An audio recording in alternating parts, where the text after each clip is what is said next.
Eh bien, bonjour à vous à nouveau, donc bienvenue dans cette seconde vidéo consacrée à Whatever You Want. On va donc attaquer cette fois-ci la partie qui va former le refrain et ensuite le couplet. Et on aura une troisième vidéo qui sera consacrée au solo. Donc démarrons tout de suite avec ce riff là.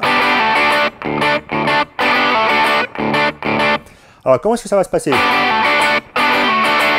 Donc là on a un barré à la case 7 sur les cordes Ré, Sol et Si. On va barrer avec l'index. Donc petit rappel, hein, on a notre corde Mi grave qui est baissée en Ré, c'est pour ça que lorsque je vous parlerai de corde Ré grave, ce sera celle-ci. On est en drop de Ré, je le rappelle. Donc le barré sur la case 7, on va venir avec le troisième doigt sur la corde Ré à la case 9 et le majeur à la case 8 sur la corde Si. On aura donc cette sonorité là. Donc par rapport à notre riff, voilà. Alors je pense que les coups de médiator, je vais vous les donner, ils sont très importants je pense. Pour avoir la même sonorité que l'original, j'ai vraiment fait attention au niveau des coups de médiator. Vous verrez qu'entre une attaque vers le bas, surtout sur les accords, une attaque vers le bas et une attaque vers le haut, le son n'est pas le même. Donc je pense qu'ils le prennent en faisant bas-haut. Donc on a un coup en bas, un coup en haut, un pull-off avec nos majeurs et annulaires. On va faire un pull-off de façon à ce que les notes soient reprises ensuite par le barré. Donc bas, haut, et pull-off. Bas, haut, et on va finir par haut, bas. Voilà, de façon à avoir cette sonorité-là. Alors n'hésitez pas à bien attaquer, il faut être vraiment incisif. Alors petite astuce, vous voyez que si jamais on barre complètement au niveau d'un index, à la fin du riff, on va se retrouver avec la corde aiguë qui sonne à la case 7 et c'est pas du tout souhaitable. On veut pouvoir attaquer tranquillement, mais sans être embêté par la corde aiguë. Alors comment faire? En fait, on va venir avec l'index, on va venir décoller légèrement, de façon à avoir le son que l'on veut, donc c'est la case 7 sur les trois cordes Ré, Sol, Si. Il faut s'arranger pour bloquer la corde mi aiguë, donc c'est un petit peu subtil. Vous voyez, si je fais un petit profil, vous voyez que le doigt, je ne le mets pas plaqué complètement contre le manche comme ça, mais je le décolle un petit peu. De façon à ce que j'ai pas ma corde aiguë qui sonne à la case 9, pour pas que ça fasse cette sonorité là. C'est vraiment pas ce qu'on veut. Voilà. Donc à la fin, on va devoir un petit peu décoller comme ceci. Pour pouvoir vraiment attaquer toutes les cordes. Pour avoir vraiment le son le plus percussif possible. Et avec uniquement les trois cordes qui nous intéressent.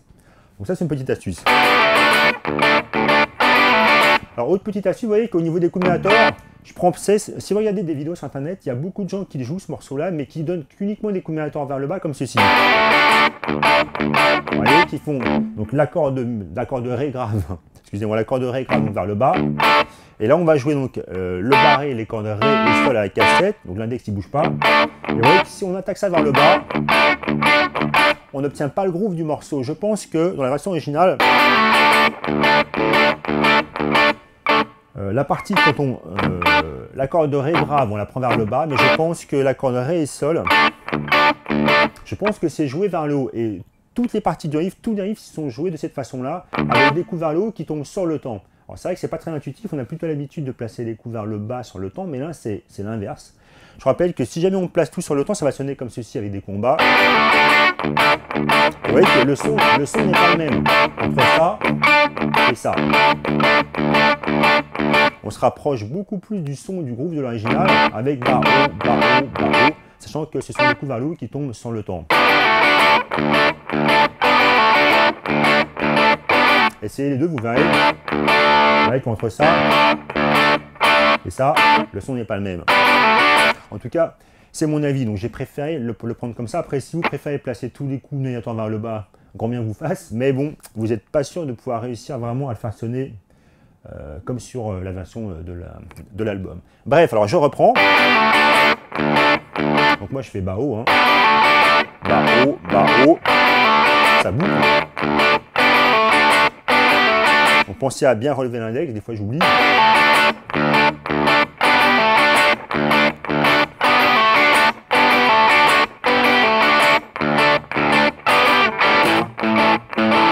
Donc là, dans la première partie, vous voyez que là on va passer, on peut avoir une transition sur les cordes à vide. À moins de prendre sur... parce qu'on va arriver sur la corde là en fait. Là en cassette, comme on est en drop de Ré, on est sur un La5. Donc là, toujours pareil, avec exactement les mêmes coups de médiator. Donc la corde de Ré grave, donc case 7 prise vers le bas. Et donc là on va jouer, on va plus jouer sur les cordes Sol et Ré, mais on va jouer sur le corde Ré et là. Toujours avec bas, haut, bas, haut. Et alors, vous verrez que c'est pas forcément évident à façonner comme riff. Il faut légèrement muter les cordes, il faut marquer les silences pour obtenir vraiment ce son. Vous voyez qu'entre après chaque accord, c'est ce que j'appelle l'accord, à chaque fois que je donne un coup de médiator vers le haut, je relève les doigts pour bloquer le son. Voilà, pour pas avoir un son continu.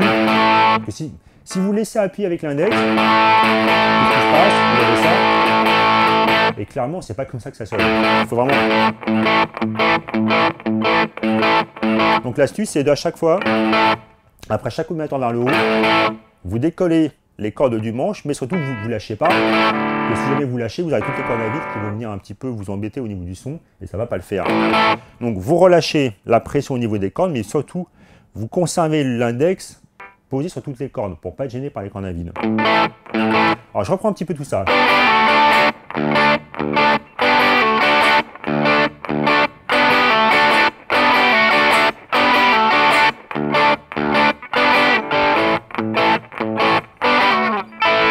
Ensuite, alors sur ce passage là, donc là on est comme au début, on va venir slider jusqu'à cette position là.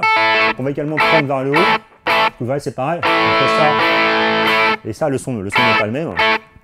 Alors par rapport à cette position là, donc on a simplement décalé l'index, le barré à la case 2, comme pour venir en La d'ailleurs, et on rajoute le petit doigt sur les cordes Si et Mi aigu, donc les deux cordes aiguës, pour voir si c'est donc je refais l'enchaînement, on slide, et on remonte.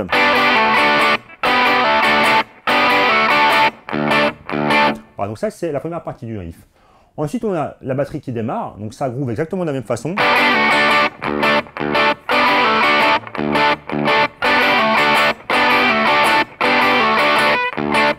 Un petit détail près. Voilà, on a ce passage là. Passage qui fait bien sympa d'ailleurs. Donc on a toujours le passage avec les cordes à vide. Donc là on est avec le barré à la cassette. On va commencer par rattraper. Alors il faut être bien précis au niveau des cordes, c'est pas spécialement facile. Vous verrez que je me suis un petit peu cassé les dents sur ce riff là. Je pensais réussir à faire la vidéo beaucoup plus rapidement. En fait, j'ai passé beaucoup de temps parce que c'est vraiment pas facile à faire sonner. Vous verrez que rythmiquement, à mettre bien en place et tout, c'est quand même assez chaud à faire. Surtout à cause de ces coups de mélator qui sont pas habituels, comme je vous disais, tout est inversé. Donc là, on va attaquer. On est donc sur le temps. D'ailleurs, les coups de mélator, ils sont tous indiqués sur la partition. Donc n'hésitez pas à la télécharger. Vous verrez que ça va vraiment vous aider à voir comment est-ce que c'est joué. Surtout que je vous expliquerai pas forcément toutes les parties. Donc ça vous motivera pour la télécharger. Bref. Donc là, je joue sur les cordes La et la corde Ré grave par le haut. Ensuite, la corde de Ré grave bloquée à la cassette. Là, je suis avec le petit doigt à la case 10 sur la corde La. Donc,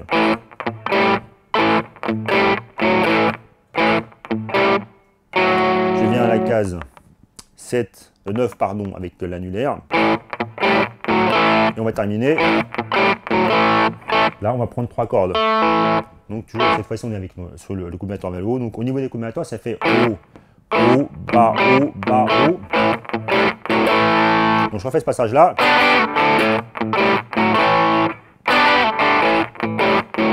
Allez. Alors, si vous voulez être sûr de placer le premier coup de mélator sur le temps vers le haut, éventuellement, placer les cordes à vide vers le bas. Donc, pour faire bas, haut, les cordes à vide. Comme ça, vous êtes sûr. Vous serez vers le haut quand vous arrivez ici. Et vous verrez que vous aurez vraiment beaucoup plus le son comme ceci. On remonte là. Là, ça ne change pas. On termine. Et là, ça va attaquer avec le riff du couplet.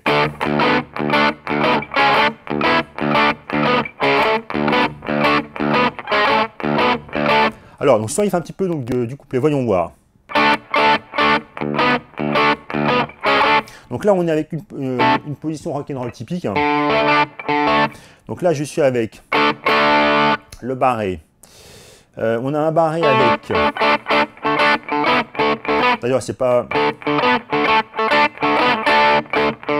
Ouais, on va le faire comme ceci. On va venir barrer avec le troisième doigt à la case 7 sur les cordes Ré et Sol. On rajoute l'index à la case 5 sur la corde La. Comme si on faisait un power chord, un Ré 5.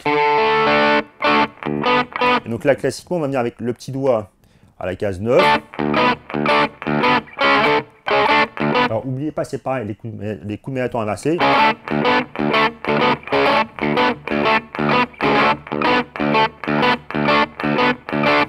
Alors, je vous détaille un petit peu ce passage-là. On va démarrer, on est sur le contretemps. On va venir se décaler, on est à la case 6. Donc là, sur les cordes Ré et Sol. Donc là, avec un coup vers le bas, parce que rappelez-vous, tout est inversé. Je pense que je vais le dire pas mal de fois pour que ça rentre bien dans votre esprit. On est là. On décale en case 7. Donc là, j'arrive sur le temps avec le con en haut. Ensuite, on a donc la corde, notre corde Ré grave. Et vous voyez que vous pouvez de temps en temps aussi, donc soit vous pouvez prendre, quand vous faites ce passage-là, le coup vers le haut, soit vous allez jouer uniquement la corde La et la corde Ré ensemble, comme ceci, donc à la case 7 et à la case 9 avec le petit doigt. Et vous pouvez aussi alterner un petit peu en prenant la corde Sol avec, lorsque vous arrivez ici, pour avoir ce groove-là.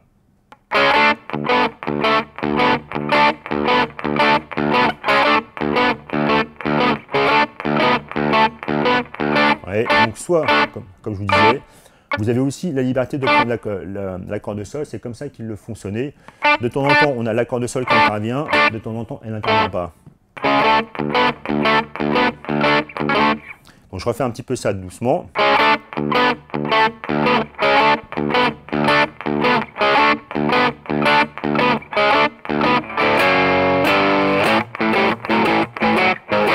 Donc lorsqu'on passe sur ce passage-là, donc là du coup, les power chords, ils sont super faciles à faire.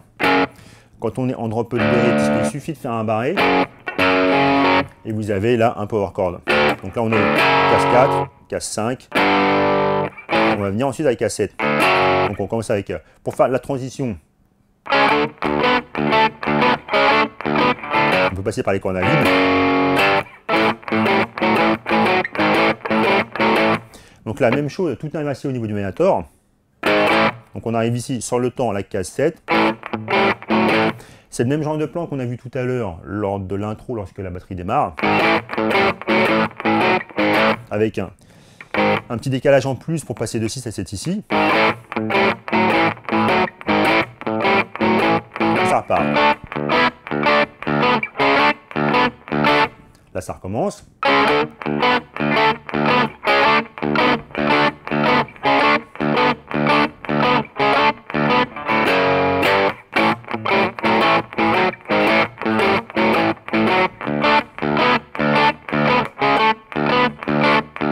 Ensuite alors, donc on a ce passage là.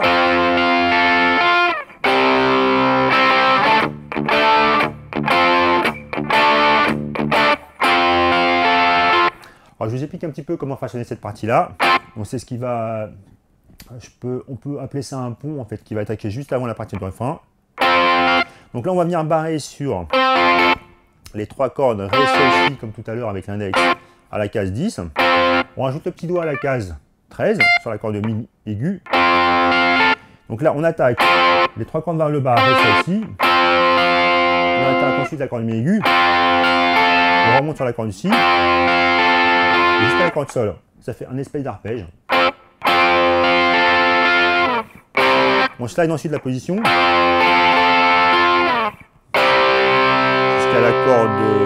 Jusqu'à jouer un Do majeur. Donc Do majeur pareil. Alors, barré du 3e doigt, Ré, Sol, Si. On rajoute la fondamentale de l'accord pour faire un Do sur la corde de La, la case 3. Dans cette position là. Donc je reprends. On va décaler ensuite la position quand même pour pouvoir faire un Ré majeur. Arriver en Ré, Ré majeur. Ensuite, on va alterner à chaque fois avec la corde de Ré grave. Alors, la corde de Ré grave, n'hésitez pas à la muter un petit peu avec la paume pour pas que ça fasse un son comme ça. Voilà, pour pas que ça fasse trop. Donc vous la mutez un petit peu. Vous décalez cette même position, vous la décalez avec l'index jusqu'à la case 8. 5.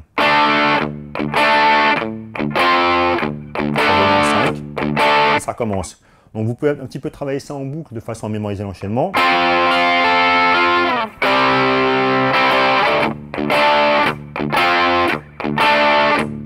Revenez. Ensuite, on va venir à la case 2. Ensuite, on est en case 7. On peut terminer. D'ailleurs, soit éventuellement, comme on a exactement le même accord, si vous voulez faire un petit peu moins de chemin, vous pouvez bien simplement faire le power chord de là, le faire à la case 7 sur vos 3 cordes graves. Ou alors, revenir à la position du La, notre position habituelle, le La à La ACDC, case 2, avec la corde de La vide. Après, ça repart. Donc ça, c'est la seconde guitare qui le fait. Et ensuite, ça recommence avec le riff du refrain qu'on a déjà vu tout à l'heure.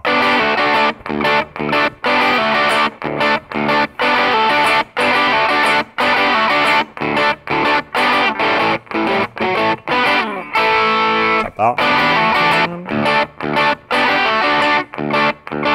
Pour ensuite attaquer avec la partie du solo. Alors, on va voir un petit peu quelques parties qui sont jouées avec la guilde. Alors, les parties que je joue avec la guilde maintenant, donc si on prend le riff principal, donc pendant qu'avec la Fender, je faisais cette partie-là, on va venir. Donc là, au niveau de la position, c'est comme si on avait un Ré5. Donc là, je suis avec la corde de Ré à vide, la corde de Sol à la case 2 avec l'index et la corde Si à la case 3 avec le majeur. Alors ce son-là.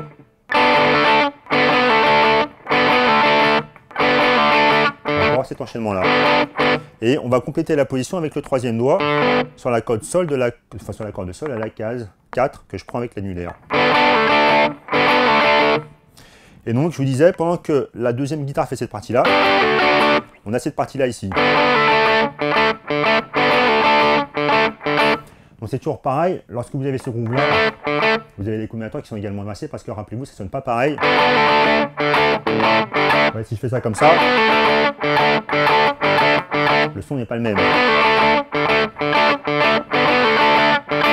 Donc là, comment ça se passe? Donc là, vous pouvez commencer avec un coup en bas, un coup vers le haut. Et on a le même principe de pull-off qu'on a vu ici. On fait un pull-off avec le troisième doigt. Donc pull-off reçu par l'index sur la corde de sol. Bas, haut, bas. Le même genre d'attaque qu'on a ici d'ailleurs. Bas, haut, bas, pareil. Bas, haut, bas. Ensuite la corde Ré. En fait, on ne va pas jouer sur la corde Ré grave, on va jouer sur la corde Ré.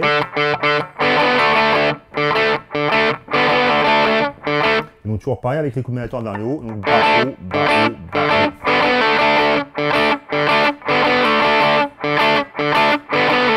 On tourne là-dessus.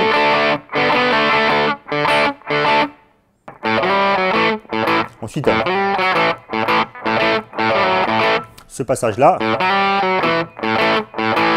Donc là, c'est lorsque ça passe en La. Donc là, je suis sur la corde de la Avine, un coup en bas. Là, vous allez prendre avec un combinateur vers le haut, vous slidez directement jusqu'à la case 5, de la case 4 à la case 5 avec le troisième doigt. Un combinateur en bas pour venir à la case 4. Comme ça, on peut repartir en haut sur le temps pour avoir le groove, et pas comme ça, rappelez-vous.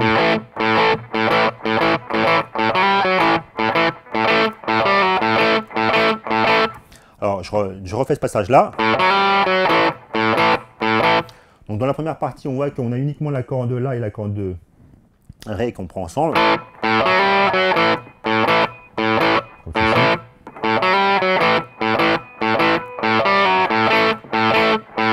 Ensuite, on va rajouter la corde de Sol. Donc toujours ça va attaquer vers le haut cette fois-ci. Donc vers le haut, on prend Sol et Ré. Et ça reprend. Alors je vous refais un petit peu donc cet enchaînement-là.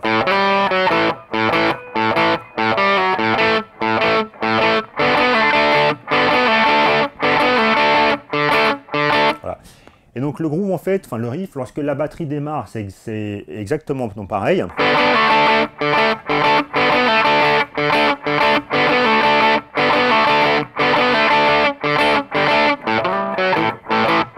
Alors la petite différence, lorsqu'on a la première guitare, c'est que j'ai fait avec la Strat qui fait ce passage-là.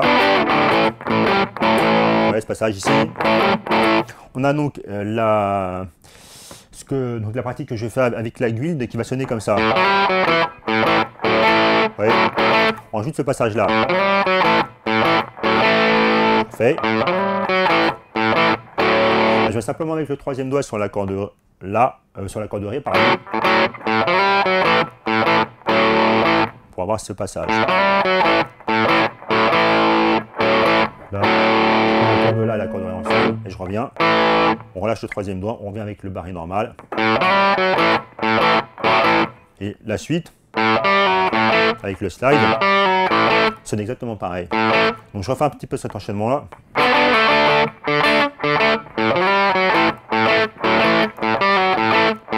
Ça part.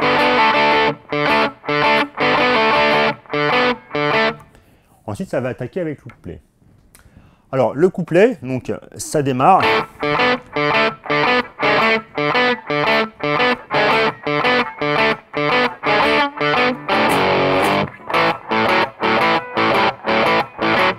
Alors, je reprends un petit peu ça. Donc là, c'est au niveau mise en place rythmique, on a exactement la même mise en place qu'on avait tout à l'heure ici avec la Fender.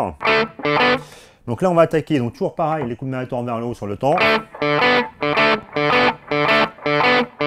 On peut venir aussi alterner, comme je vous disais aussi. Des fois, on peut prendre également la corde Si pour compléter la position. Voilà, donc là, je suis donc sur le temps, rappelez-vous coups de main vers le haut. Là, j'ai l'index sur la corde de Sol à la case 2, et je prends en même temps la corde Ré. Et on a la corde Ré à vide. On peut également légèrement muter. Rappelez-vous aussi ce que je vous expliquais de la même façon. On va à chaque fois bloquer le son pour pas avoir ça. Voilà, le fait surtout pas sonner comme ça. Parce que ça aura aucun rapport avec l'original. Vous voyez, à chaque fois, vous décollez la corde de la barrette pour que le son, et vous pouvez éventuellement aussi rajouter le blocage au niveau de la main droite pour être sûr qu'il n'y ait pas un son parasite qui sorte. Ah, donc au niveau du groove, on vient simplement alterner, c'est assez classique comme position, vous connaissez sûrement déjà, case 2, case 4. Donc là avec un combinatoire vers le bas, on revient à la case 1, je reprends. Rappelez-vous que ce sont des temps qui tombent vers le haut.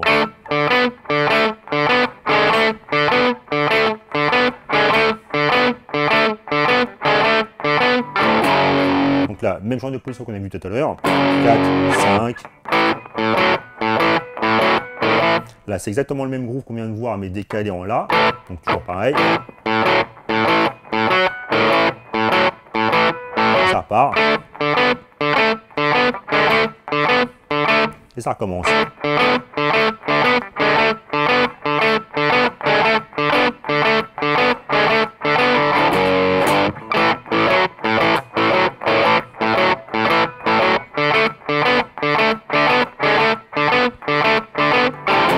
Alors, le passage du pont maintenant.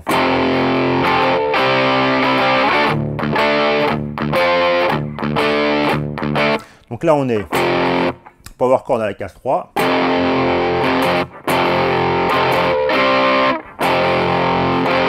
On vient avec la position du majeur, on a vu tout à l'heure. On la décale. En fait, ce passage-là, c'est lorsqu'on a la Fender qui joue ce passage-là. La deuxième guitare, elle fait. Ensuite, on retrouve exactement, on a un unisson sur ce passage-là entre les deux guitares.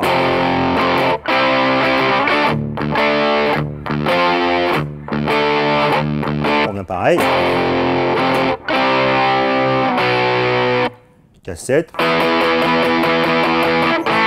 Et là, on va avoir. Alors, je refais ce passage-là. Alors, donc ce passage, en fait, vous allez venir, là c'est simplement, tout est fait avec l'index. On vient slider, on est sur la corde, les cordes si mi aigu, case 3, on vient slider directement jusqu'à la case 5. Donc là, vous pouvez passer tous les combinateurs vers le bas par contre. Vous démarrez ici. 1, 2, 3. Au quatrième, vous décalez, vous revenez, vous reslidez en sens inverse jusqu'à la case 3. Et ça redémarre. Je le refais doucement. En fait, vous démarrez sur un temps. J'ai une espèce de son bizarre par moment. Bref. Donc, vous décalez à nouveau. Ça redémarre.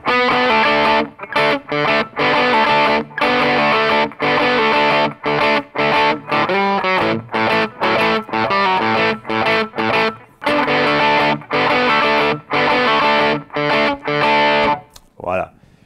Alors, donc là, on n'a plus qu'à voir la partie du solo. Donc, pour pouvoir travailler la partie du solo, rendez-vous dans la vidéo suivante. À tout de suite.